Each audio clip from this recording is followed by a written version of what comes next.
If you just clock it the first time they slip, there's not going to be any issues. You know how I knew that this person, and this happened like a while ago, but you know how I knew that this person had the spirit of, I don't even want to name that spirit because I don't want to feel the energy.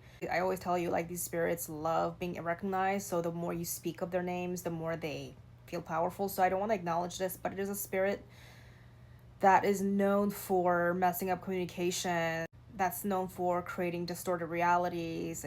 The spirit that basically distorts and disrupts communication with manipulation. It starts with an L. The moment that I knew this person, it was like the first moment that I immediately realized, okay, this person is like not right. Like they're not all the way there. They asked me a question, and this was like a personal conversation. We were like getting to know each other. They asked me a question, and they were genuinely asking, and I answered very genuinely. Then they basically said, no, that's not it. Like I told them something about myself because they asked me, and they immediately said, no, you're not. Immediately dismissed what I said. And I was like, okay. Like I didn't really react much because, okay, well, I didn't answer the question to convince you or persuade you into that. I just answered your question. And they kept like egging on. They kept like kind of continuing on the conversation. And the follow-up communication was still relevant to the answer and the topic that we were discussing. And then I had to sort of remind them that I had already said this.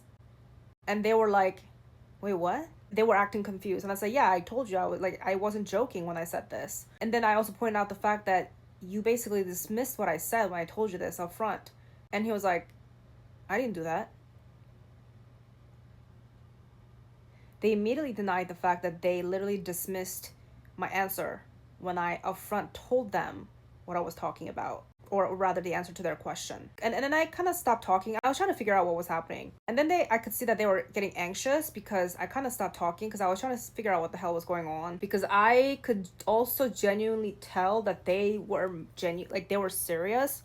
Like they genuinely believed that they didn't dismiss me. It's almost like they weren't aware of what came out of their mouth.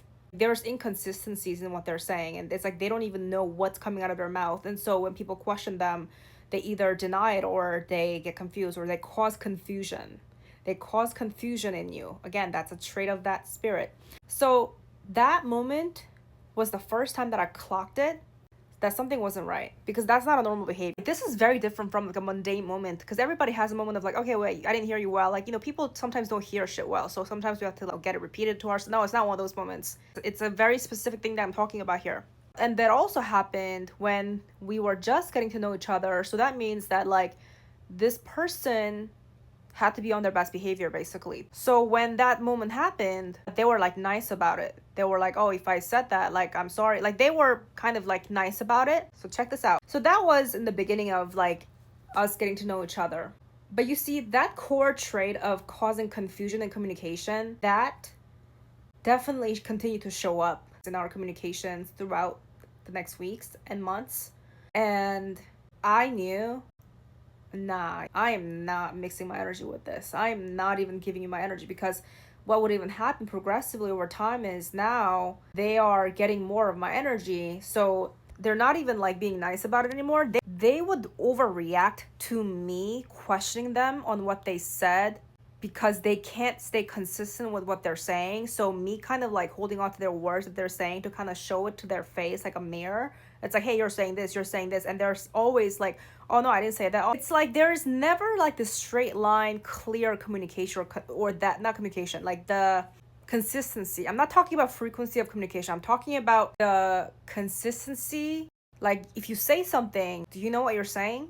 Can you stand by what you're saying, or are you just saying or are you just talking just to talk? Let me mention one of the main things I would do frequently is twisting words that I say, or creating words that I never said and putting words in my mouth, distorting reality with words. So I'm sharing this to remind you, the first time you clock somebody in that dirty ass energy, possessed, I'm gonna call it whatever the hell, but stay the fuck away, okay? Stay the fuck away.